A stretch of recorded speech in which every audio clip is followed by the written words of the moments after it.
Welcome to the They Follow from Burners podcast with your host, Raider Ragu. Please download the podcast and follow the show. Also, subscribe to our YouTube channel at Raider Ragu.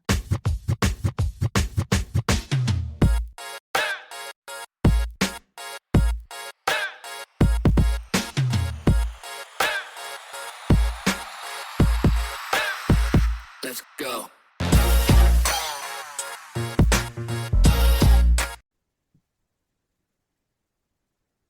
Yo, yo, yo.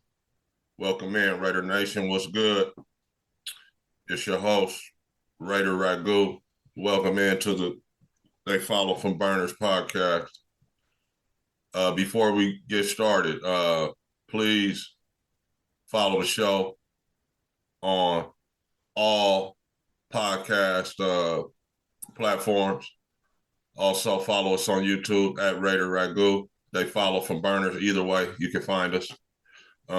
Please like the show, share, and subscribe, and comment on YouTube. Thanks for the support. We appreciate you guys.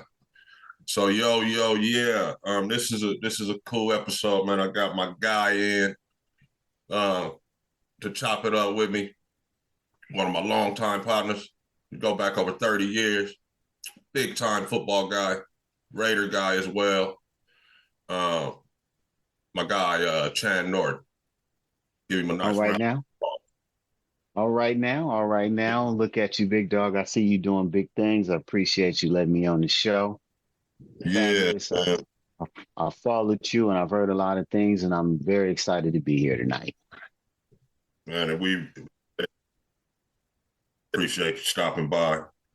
Absolutely. We go way back. Chop up some foot like only we can, you know what I mean? Absolutely. Yes, sir. So not gonna do a lot of hesitating and pump faking and whatnot, man. We're gonna jump right into it. Absolutely. So the Raiders hired AP, right? You're aware of that, I would imagine, unless you've been under a rock. Everybody knows that. So I would like to get your take on it, man, because we were talking yesterday and earlier, and I felt like you had an interesting take on it, man. So please, sir, give us your thoughts, and don't hold back on the hiring of Antonio Pierce, Raiders head coach. Well, first, I want to say I'm very proud. It's looking real good. I've been knowing you for a lot of years, and it's awesome to see how you've been able to come in here and let our Raider Nation know that we got some true diehard fans, and I'm very excited to be here. Thank you, big dog. I've been a Raider fan since 1979. I'm going to say 79 because I was about 9 years old and I can really understand football. So it's been a long time. I was kind of torn between the Rams and the Raiders. And you had to make a decision in your youth that when the Raiders left, I left with them. And I've been a fan ever since then. Ever since your boy King ran down the sideline with number 33 with the big shoulder pads. Man. He scored a chip in the Super Bowl. And you know what about Kenny King, Chad, not to cut you off? Yes, sir. Kenny King had wheels, bro. I was watching it. Yeah. Yes, he did. Go ahead, man. I don't mean to stop you. So, I know everybody can see the color of my skin, and so the first thing that comes to mind is I love AP. And an African-American hire is always a wonderful thing for football. 85% of the league is black. For a long time, black quarterbacks were being held back and black coaches weren't being hired. And so the Raiders, I have to give so much kudos because we had Rich Versace. We had a chance to hire a really good, solid head coach. In his interim, he did very well. The players responded to him, and we let him go. And so I know that weighed heavily on Mark. And so he actually pulled the trigger. I have to give him credit that he went ahead and hired an interim coach. And the first thing I want to say is I wish him well. and I want him to be the very best he can be. But his back is really against the wall. And I wanted to read something to you, Duro. I actually did a little research. Sports Illustrated put an article out on head coaches who were interims and became full-time head coaches. And so Sports Illustrated put an article out a couple years ago, and I want to read it to you and your audience. And it says, Oh, it's a couple years old. It's not yeah, okay. All right. So yeah, it's a couple years old. So I mean, you're not going to include AP, but yeah, interim coaches, period. Oh, yeah. yeah.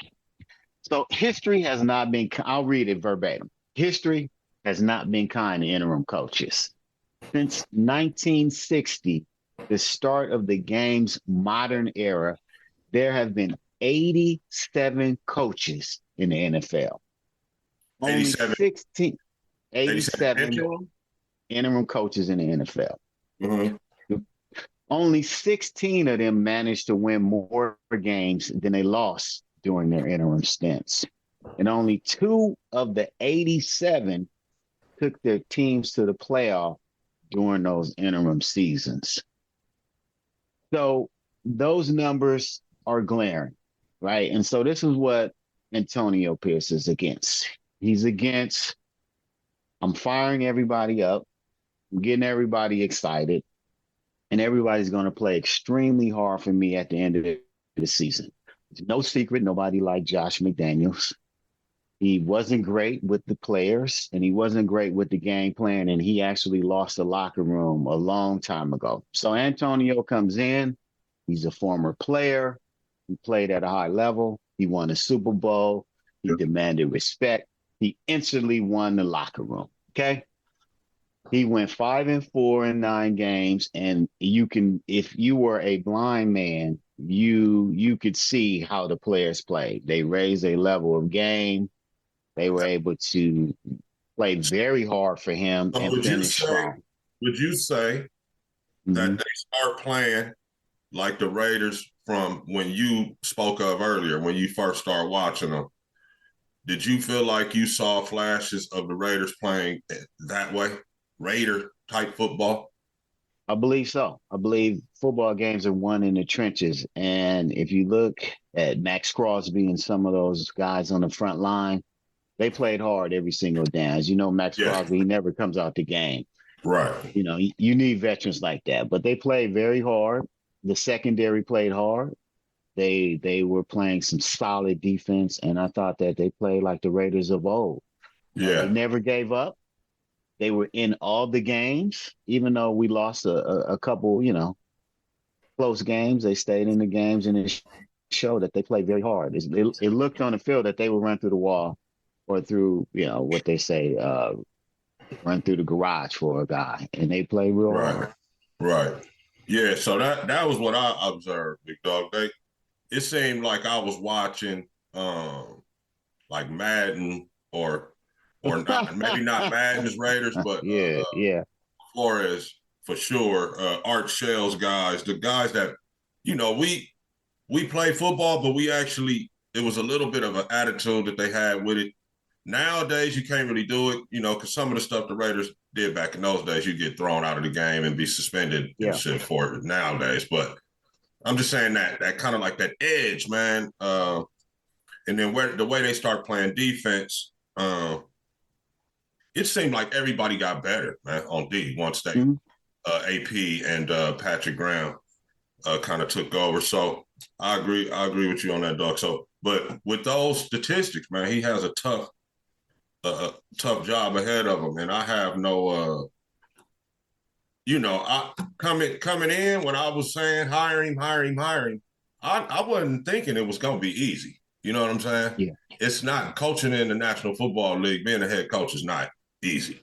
So, but my thing was the guys want him, and the guys play hard for him. The fan base loved him. He ignited the fan base. And I did a show talking about these guru coaches and how that trend needs to kind of like fade away for a little while. And I feel like, with Dan Campbell and now AP, D'Amico Ryans, guys like this starting to emerge as former players that are, D'Amico is a defensive guy, but he's not. He's over there coaching the ball team. He's not holding the play sheet, walking around calling plays. And shout out to guys that are able to do that and still win championships like Andy Reid and Sean McVay. Those are really, in recent memory, those are the two guys I remember holding a play sheet, calling plays, winning Super Bowls. Belichick never had a play sheet. He had some stuff that he used to write down as the course of the game went on, but he didn't have no big play sheet over there. How many championships did he win as a coach? So I'm just saying, maybe it's time for the emergence of the former athlete, kind of the non-guru coach, the leader of men, right? A leader. Yeah. And then we'll let the coordinators be the gurus, bro. Yeah. We need a leader, you know what I mean? So, okay. Yeah, like a CEO, right? Yeah, like a CEO. That's in fact what you are, right? That's what you are. People don't even know. Dan Campbell, before he came to the Lions, he was an interim coach, right? He was an interim coach for some time. He didn't get hired at that job, but he was the interim coach. And before we move on, here is the challenge. Here's the two challenges for Antonio. So even though we were very excited at the end of the year, at the end of the day, he went 5-4. Okay. And the players played hard. So as you go into the next season, here's his challenge. Were the players playing hard for him? Because a lot of players are playing hard for their jobs. A lot of players are playing hard for interviews and, trying out for different teams. Yeah, the next job. Yeah. Their next job, right? Right. Yeah. And so what's going to happen if he gets on a 2-game losing streak? He gets on a 3-game losing streak. How is his offseason going to go? How is he going to talk to the vets? He's never been a head coach at any level. And so he is really going to have to, one, get an offensive guy who's really can help develop that side of the football. And two, you're absolutely correct. He's going to have to take more of a CEO approach, because he's probably really very rarely been in a quarterback room. He's probably very rarely been in an offensive coordinator meetings. Now he's going to have to be in those meetings. Yeah. He's going to have to be on that side of the ball, talking to the offensive line guy. So it's a very big shift. What he has done, he's talked to some real good vets, Marvin Lewis, Tom Coughlin. Both of those guys are rock solid. Yeah. And it was documented that during his tenure right here as an interim, that he went in those rooms that you just mentioned for the first time, bro. Like, why? Exactly. Why would he have been in there before? He wouldn't have. You know what I mean? So, he went and sat in some of those meetings, so he was able to get that kind of that process going to where evaluating all his different rooms and not just being focused in on offense. And I'm not saying he's an offensive guy, but I'm talking about these guys that's walking around with these play sheets. Yeah. When I say offensive guy. So of course he wasn't the decor or the offensive. He wasn't a coordinator on the team. So never, would have been walking around with a play sheet per se. But I'm just saying, just that look, bro. I'm kind of had enough. I had enough of that. Just coach, man. Just coach. You got to be a manager. You got to be a manager, right? It's easy when you're a supervisor. You're on the ground floor. You're talking to the staff. You're cool with everybody. But when you become a manager, you ain't gonna be. You can't be on the floor like that. You got to be hanging with your buddies, right? Yeah. You got to be everybody. You got to see everything, and you got to see the future, right? And you know what, Chan? I just thought about something.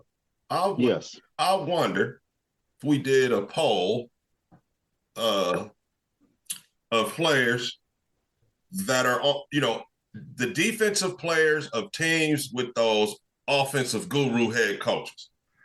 Like, how do they feel about that? Mm-hmm. You know what I mean? Because it's a lot of them. I just, I wonder, that would be interesting to me. Very much. I would think that it makes the defense a little bit closer, tighter, a little more have their coaches back a little bit more, because it's just them over there. It's, like the head coach really care about the offense. You know what I mean? Yeah. So that D4 and those position coaches really end up being tight with the defense on teams with coaches like that. Well, we've seen that happen. We've seen that happen. Tampa Bay had the blueprint to do that, right? Because Todd Bowles was a defensive coach, right? And then what? John, right? Who was the head coach? Todd Bowles, but before Todd Bowles, Bruce Arians? Yeah. Bruce Arians, right? So yeah, Bruce Arians, it was like, hey, Todd, you got all that, handle that. And it worked out. Yeah, I like Todd Bowles. I wish him the best as well. I'm glad that he got his team into the playoffs because you know what, 2 years, 9-8. They was gonna do some questioning about job security. It's job security the day you get hired if you're a black head coach. The day you get hired, it's a job security situation, right?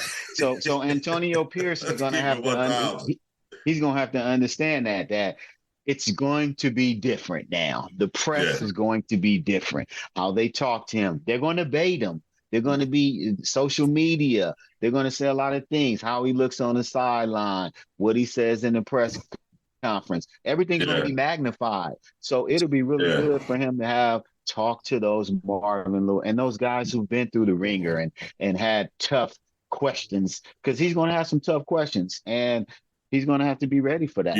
Also, they're going to come from everywhere, right? They're going to come from everywhere. No question.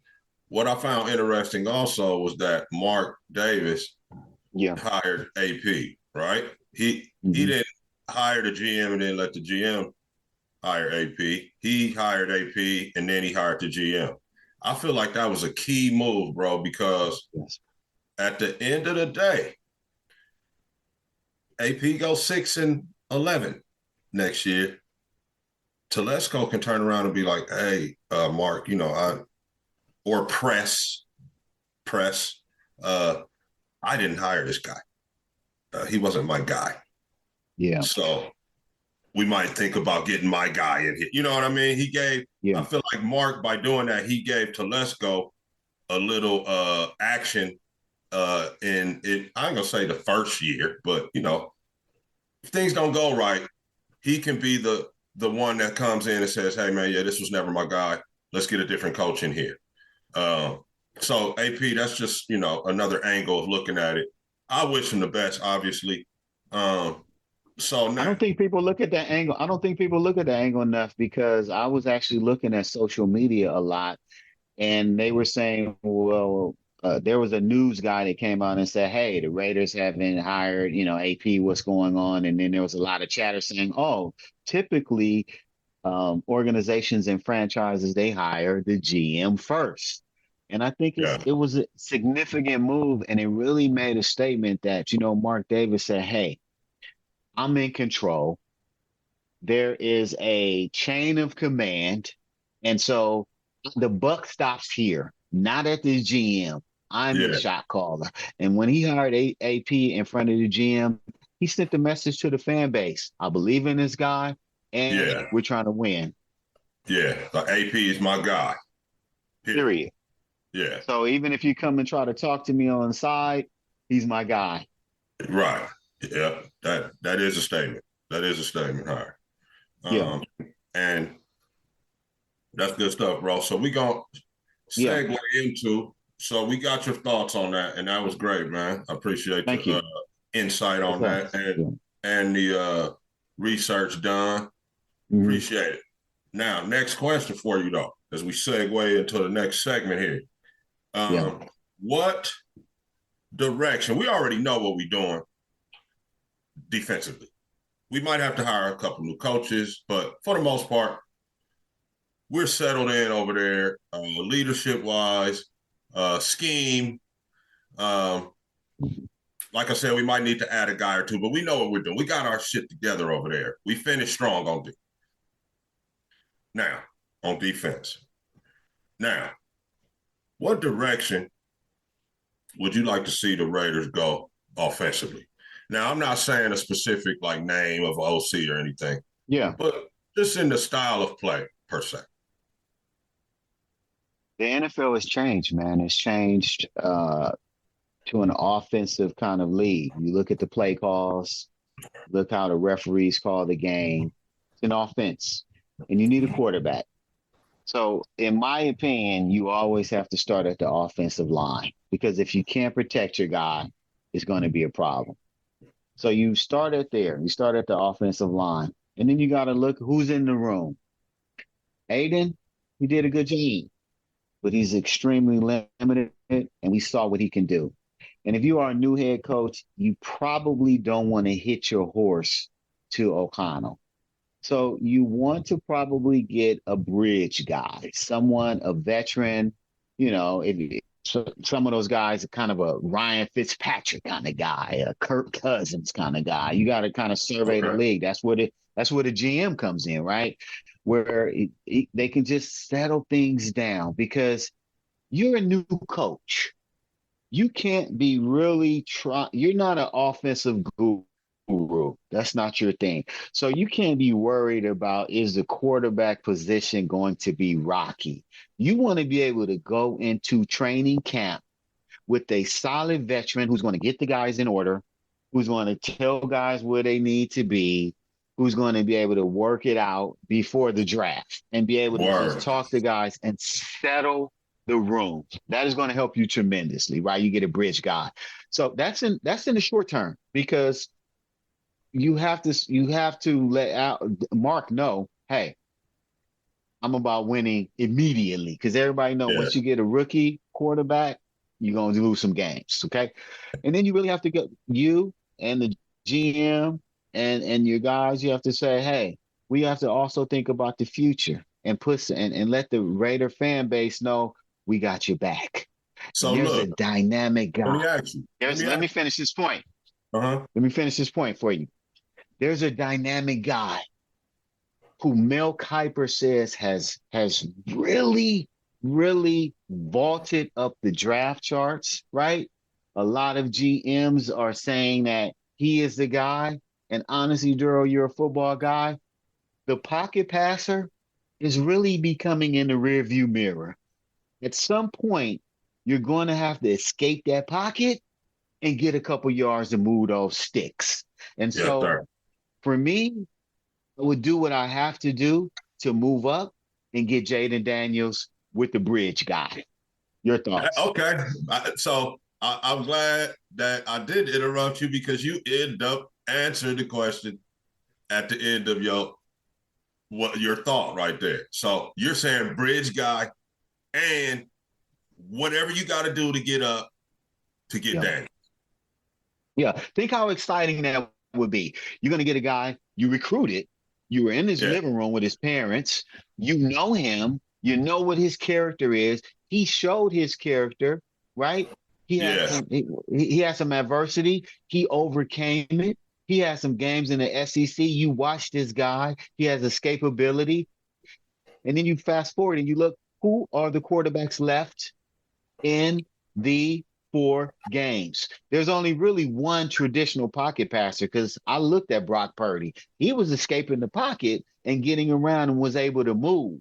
And so we need that in this new age of the NFL. Man, I 1,000% agree with you, bro. So a little something that I heard, it's ironic that you say that I heard before we came on. Yes. The Raiders were interested in interviewing the guy by the name of Thad Lewis for their offensive coordinator job. So, as I looked into it a little bit further on Thad Lewis, he was at UCLA on the staff when Daniels went to Arizona State. What's crucial, though, is his top 2 teams were UCLA and Arizona State, and Thad Lewis was the coach in charge of recruiting him. So the Raiders are interested in interviewing Thad Lewis, who has ties to Daniels. We know AP does. Okay. So, man, it's starting to kind of look that way, bro. But I will say this too. They interviewed Luke Getsy today, or no, yesterday. Now, he was the Chicago Bears old core. Okay. And, Chicago Bears have already hired Shane Waldron from Seattle. So you're like, okay, well, why the hell we keep, hiring these fired guys? First Telesco, now this guy. Well, in this case, what's interesting is I would say, what if we were interviewing him to really see what he thought about Justin Fields? Feel me? Yes. So instead of like getting Justin's people on the phone and getting Chicago kind of in a, I ain't gonna say in a frenzy, but in such a way where they thinking we finna make a trade, just on the low, kind of inquiring about Justin by interviewing this guy, because they're not gonna hire. I don't think they're gonna hire this Luke Getsy. So just little tidbits there, bro. But I'm with you, man. So I'm gonna give you a sleeper. I am on speed dial, and I am texting Eric Bieniemy. I am letting him know that first, you deserve a head coaching job. You're an amazing coordinator. If you can't see how different the Kansas City Chiefs are without him, then there's something inherently wrong with your eyes. And I'm going to say, if you do not get the job that you want, this is yours, carte blanche. You will have free reign into developing my quarterback and my system, and I will be out your way. Wow. First. Secondly, I'm looking for somebody like a Kliff Kingsbury, right? Or if not a Kliff King, somebody in that. Yeah, somebody in that range as far as offense, because he has that college connection. Bieniemy, those guys they have an offensive type of mind that can help, move forward. And I don't have to be, as AP doesn't have to be so worried about the offense on 3rd and 4 in the fourth quarter, and I'm looking at you like, are you gonna Dan Campbell me and just running straight up the middle and then go for it on fourth and 2, 65% of the time. I'm looking at that. And then secondly, I'm looking for two upgrades. You need a tight end. And you need a tight end that can work that middle, and you need a tight end that can help you out and do a check down. And secondly, I think we're moving to 2-back systems. And I know it's been a while, and I know I'm not saying nothing new. I'm acting like this is like, oh, it's a new thing Chan is saying. But a 2-back system, Detroit has it just right. You want a thumper, a physical guy, and then you want a dynamic Bijan Robinson. Then you want a right? Jameer Gibbs. You want a Jameer Gibbs. You want to just or the guy Breece Hall. And to a lesser extent, Deebo Samuel, right? You want to be able to get it to a guy in space and let him do what he do, right? Because these defensive guys are just coming, and these offensive guys, they can't block them like that. They just ain't no Tony, it ain't no Anthony Munoz. It's just Laramie Tunsil was great, but he got beat a lot the other day. So it ain't no guy that's just on some lockdown. You ain't getting up in here, Anthony Munoz. You ain't gonna touch my guy, right? Or Tony Baselli kind of dudes, right? So get him in space, get him quick. Shanahan loves that kind of stuff. And that's what I would tell. That's what I'm looking for. And Kingsbury and Bieniemy, they know how to do that very well. So man, Bieniemy, let me start there. Mm-hmm. I'm not mad at that, but this is America. All right, so we got Graham, we got AP, we got Graham, and we gonna have Bieniemy. Man, we got to go 13. We got to win under 13 games to be successful. I think Bieniemy has. You feel what I'm saying, though? Yeah, I think Bieniemy. I'm trying to not say it, but yeah, Yeah, black I think coach, black mhm. coordinator on offense, black coordinator on defense. We got to damn near go undefeated, man, or it's gonna be like, oh, what's wrong in Las Vegas? But I mean, it could be looked at two ways though. It could be looked at, hey, we're going to hire the best guy, and two, we're going to be that should be trendsetters. it. Period. That should be it. We're gonna But hire the the Raiders best have guy. Al Davis was always a trendsetter. He hired Art Shell, okay, Absolutely, he did. Yes. and Art Shell was fantastic for the organization, and he had a Yep. good record. He Yep. was good. He was good with the press. He was good with the players, and we won. Okay, so if Former if if player.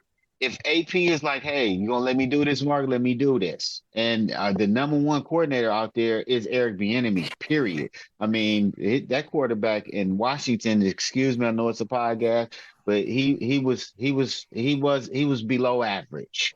Big Okay. Sam. Big Sam was my guy, man. But yeah, he ended up not being him, though. Yeah. Now, one thing that there was an O lineman, can't Yeah. recall his name right now at the moment. O lineman for Washington, though.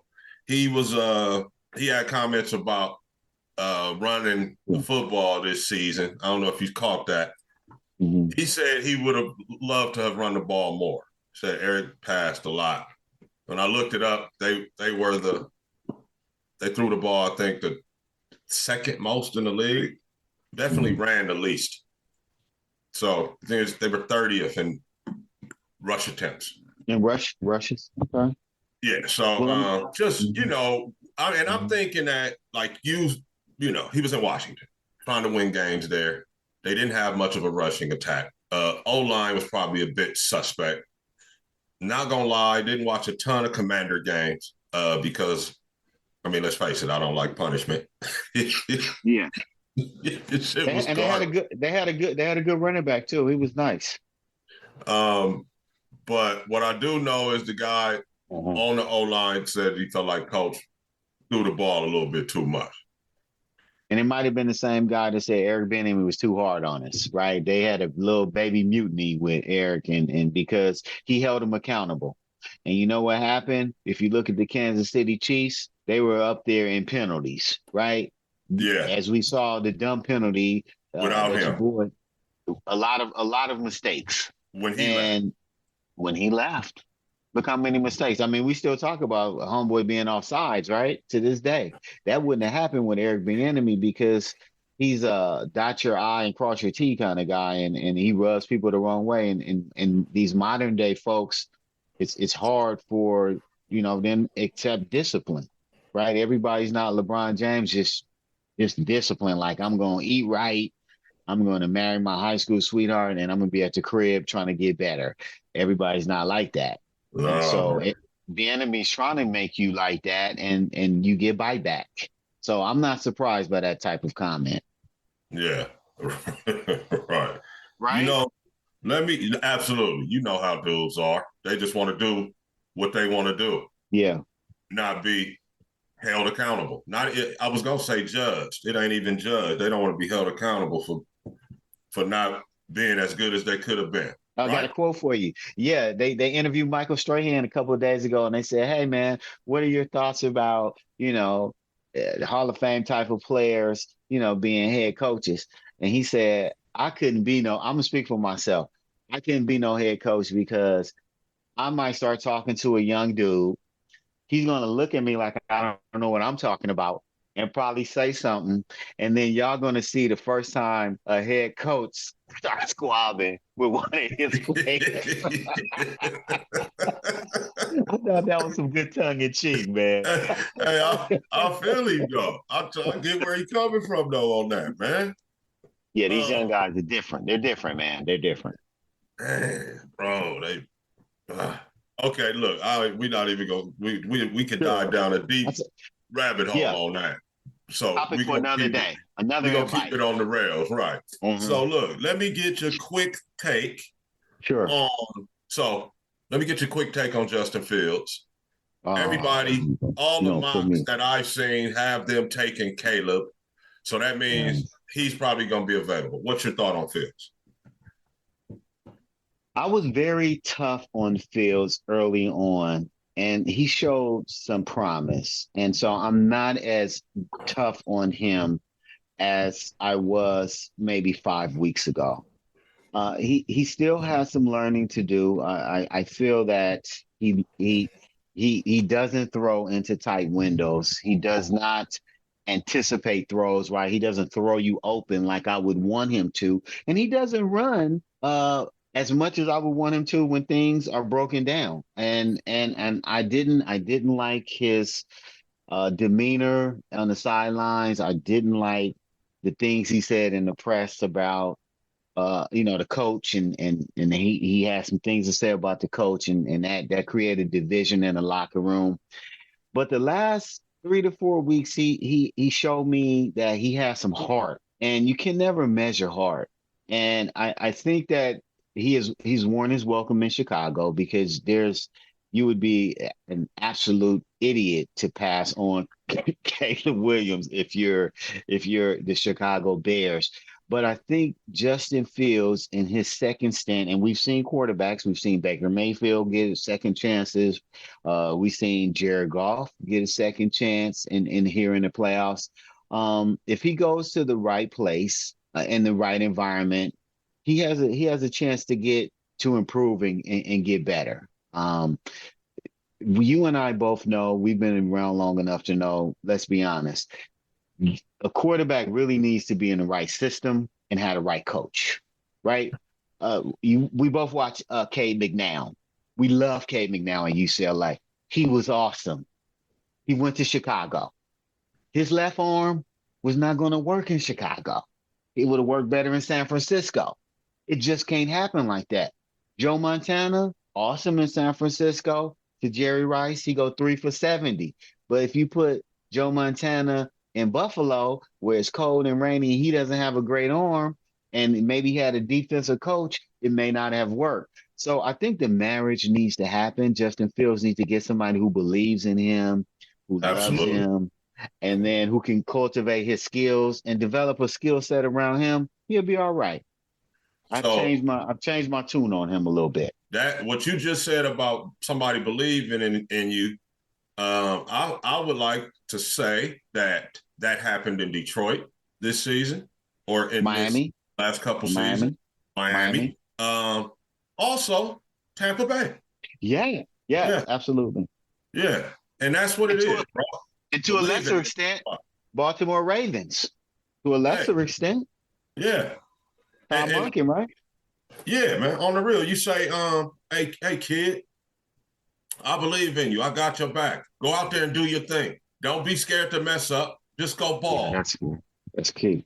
Tell me, and That's key. I'm telling you, bro, that could go a long way, man, for players. That's a mental thing that you don't think about, or most people don't think about, but that could go a long way, brother. It worked for Tom Brady because I guarantee you his relationship with Byron Leftwich also helped kind of bridge the gap, Yeah, because Leftwich and Arians, they were quarterback friendly kind of guys, and that helped Brady as well.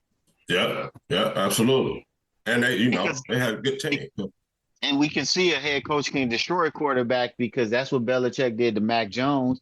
I wasn't a Mac Jones fan, but he was doing okay. And then when he hired two defensive guys to work on Yeah, an offensive coordinator with a yeah, new quarterback, they just that was a completely terrible, destroyed him. that was a terrible decision. That that was a I mean, that was brutal, but I also believe Maybe the one of the guy worst. Maybe one of the worst. Maybe one of the what worst. was a Kitchens in Cleveland, Oh, I kind think you're of gonna say Demont. Demont. kind of.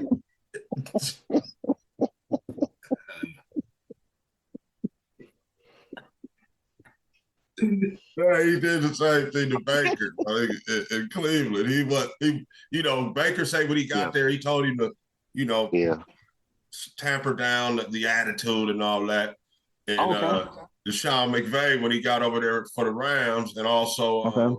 in Tampa Bay, they like, man, be yourself, bro. Be yourself. And it helped him come out, I feel like, and have a good campaign through for 4 Gs. I think his best statistical season as a pro, actually. So I'm going to shout, whisper something. I'm going to whisper something for you. Right now, Baker Mayfield is having a better career than Deshaun Watson. you know, that hurts me, man. That hurts. That hurts to even say, but I can't lie. I can't dispute it. Do you know who has the number one passing yards in the playoffs right now this year? Don't say Baker Mayfield. Baker Mayfield. He's number one. Wow. Is Baker Just under like you should contract? know. Shit. Nope, 1 year. Hey, man, I wouldn't be mad. And I heard, At all. At all. man, I ain't gonna lie. The only problem with Baker, though, you can't bring in Baker and Jaden because Baker want to play, and, Yeah. and he don't want to sit, and he might bring some dudes with him that's kind of if he's salty. So you want a guy that's gonna be like once AP pull you in the office and say today we bringing in Duro, I want you to be like do everything to make him sweet. I don't want you to be kind of Baker like. Yeah. I still think I'm sweet. You don't want. Don't need Baker's not that guy. Yeah, so I don't think they would do that. If they're gonna get Baker, they're gonna roll with Baker. They not. He's not the mentor. No. And to his credit, he's not at that point in his career. I don't think I would feel him for still wanting to play.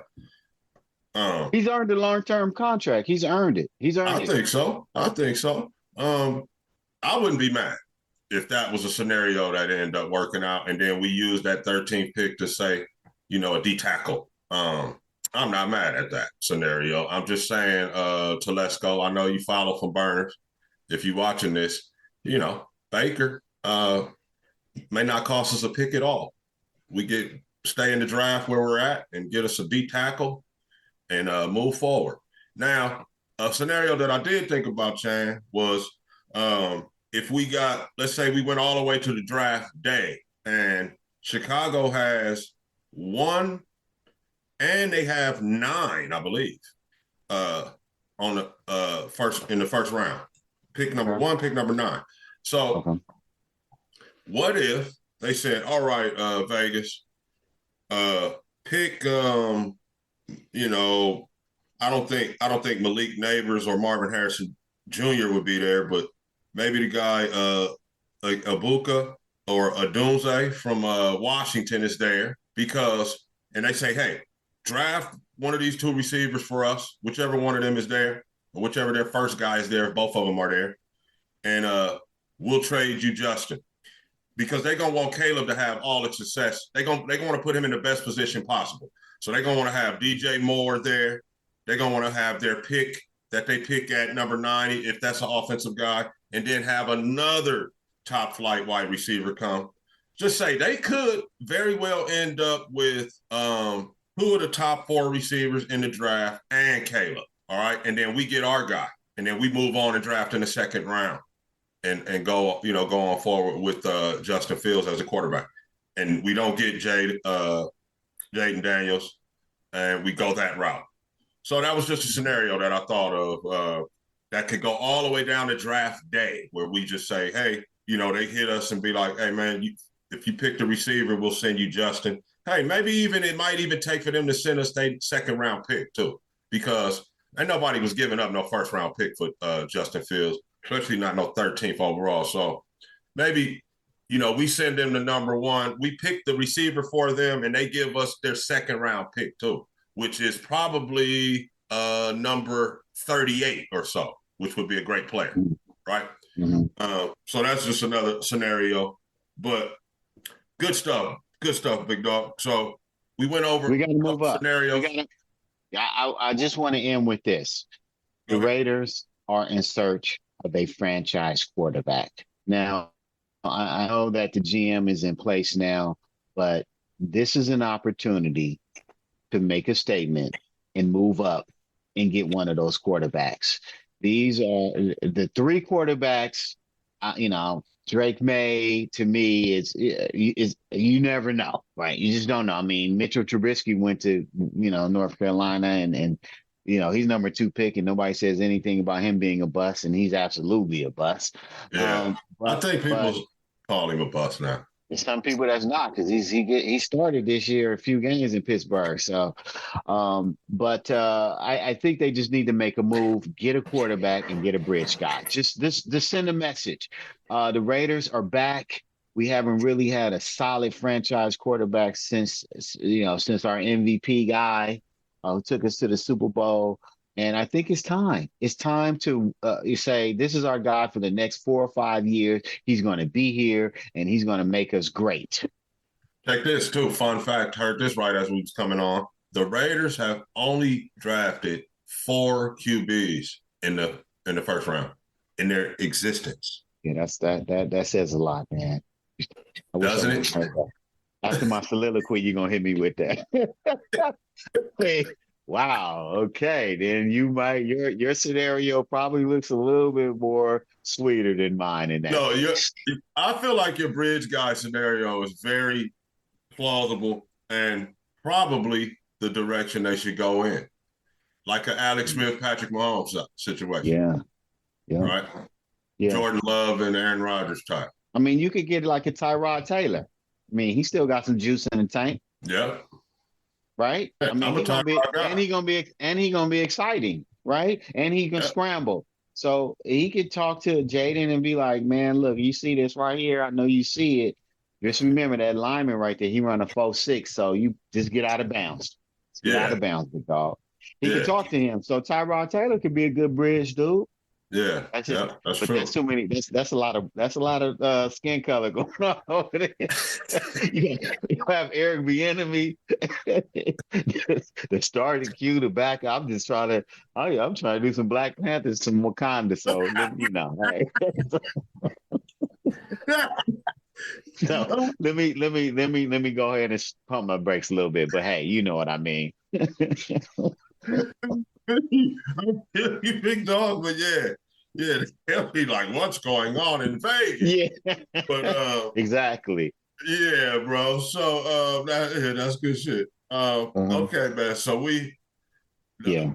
great material there, bro. So we are looking forward to seeing which direction the Raiders are gonna go with the coordinator hire. Yeah. We are also looking, I guess, for clues as to where they're going to go with the quarterback once they do hire that offensive coordinator, because that probably will kind of indicate which way they're going to go. And there's a lot of moving parts right now, so stay tuned on that.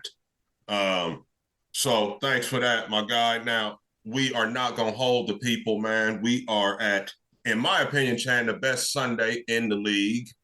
Yes. It's even better than the Super Bowl because it's like 2 Super Bowls in one day you get to watch.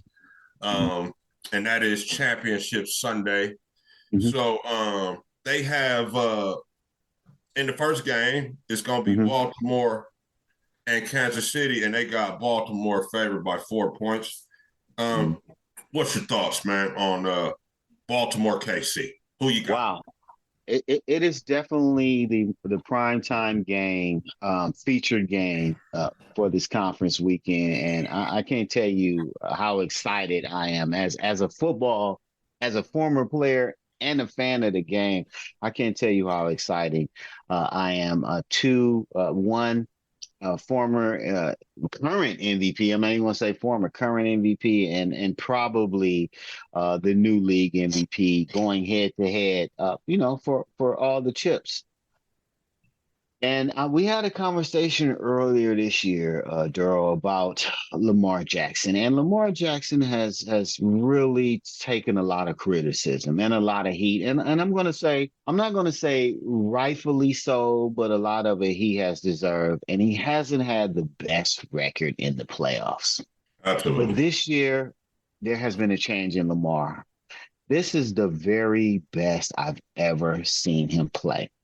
Not just because he stays in the pocket a little bit more, not because he has better weapons, but because he has been more vocal. And he's told us that in the press conference. He was a quiet guy. He's more of an introvert.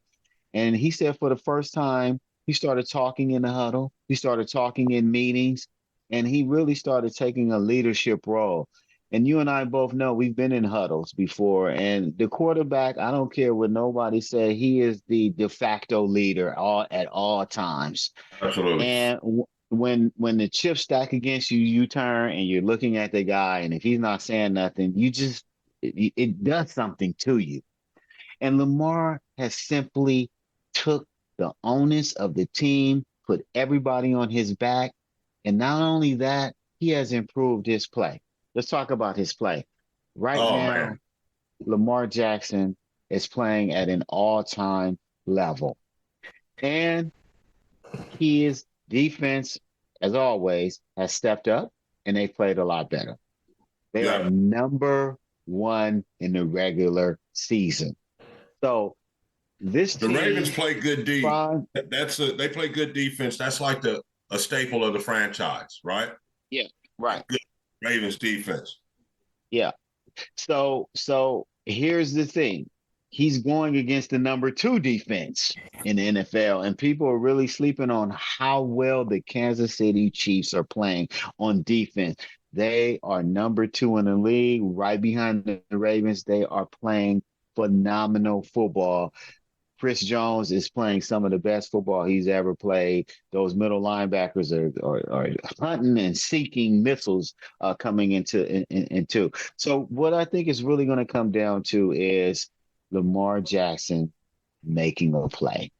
And I think that last week was really an omen for them because I think really that week off played a role in how they started because they finished like the Ravens we saw all year. That first half where everybody's like, who is this? And then that second half was like, that is them. And Yeah. so Right. I see, as great as Patrick Mahomes, first of all, I don't want to undersell how great Patrick Mahomes is because his team is underachieving, including Kelso, he has just went to his head is in the clouds with every commercial and every Taylor Swift montage that they show up in there. But they lead the league in drops. They're up there in penalties. They lost their offensive coordinator. I don't think people really understand when you lose your offensive coordinator, you lose the heart and soul of your team. And so they're not playing great.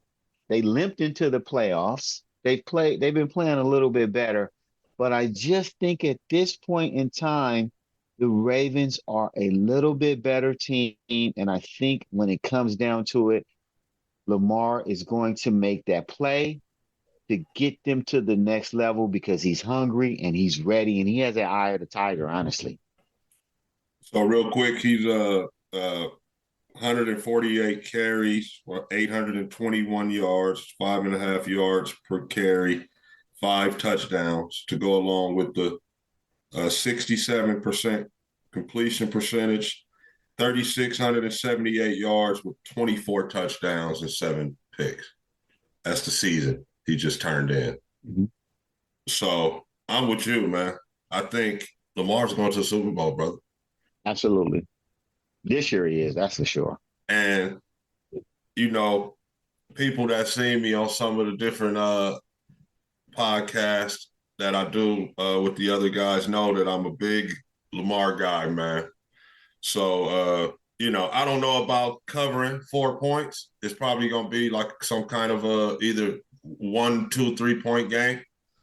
Perhaps 34-31, something like that. But yeah, I got Lamar. I got the Ravens being able to do it, man. Get it done at home against the champs. And man, what's gonna be a good game. I can't wait. And I play with some wonderful people, and I love you guys, but let's not hope it comes down to the kicker, please. Oh my goodness! Because kickers, as much as I'm cool with them, they can trip when it gets tight. So Yeah. let's hope it doesn't come down to that because you would hope you just do not want two fabulous players like Mahomes and Jackson for it to come to a kicker who misses a kick left or right. That's what you don't want to see in this type of game. But it is. It is. It definitely is. It is. I know it is. I'm hoping it's not, but it is. It's going to be a kicker game, man, at the end, and when it's all said and done. All right, so that's the American Football Conference Championship. Mm-hmm. Moving on over to the other Mm-hmm. game, the National Football Conference. They got the San Francisco 49ers favored by 7.5. Mm-hmm. I don't think that's going to happen. I'm almost certain that's not going to happen. And you know what, man, to be honest, I picked the Niners on a show where we were doing predictions way back in September. You know, it's just ridiculous to pick a fucking Super Bowl champion in September. But hey, we do that on the show for S's and giggles, you understand? And I happen to pick them. They're still in it. They're 2 victories away from proving me right. I also watched the Green Bay playoff game. And I know, just like we talked about, that this, I ain't even going to say should be because I don't like to say that, but the Niners know that this really could be Detroit and Green Bay playing right now. All right. So, Mr. Purdy, if he doesn't, I'll just say it like this because I caught flack from Richard Sherman and some other people on Twitter because I said he has to be better than he has been. I'll just say this. If he plays like he played against Green Bay, Detroit is going to the Super Bowl.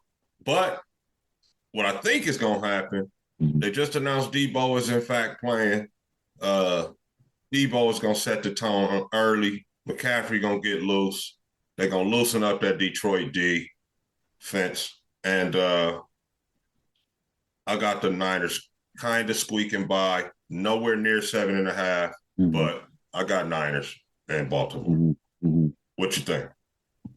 So I've been pretty critical of Brock Purdy. So I don't know where, you know, sometimes our friend Richard, he gets a little bit emotional. We've seen that happen. We've seen it, that interview right with on the sideline, and we've watched him with Skip. He gets a little emotional. I try not to get too emotional, too high or low.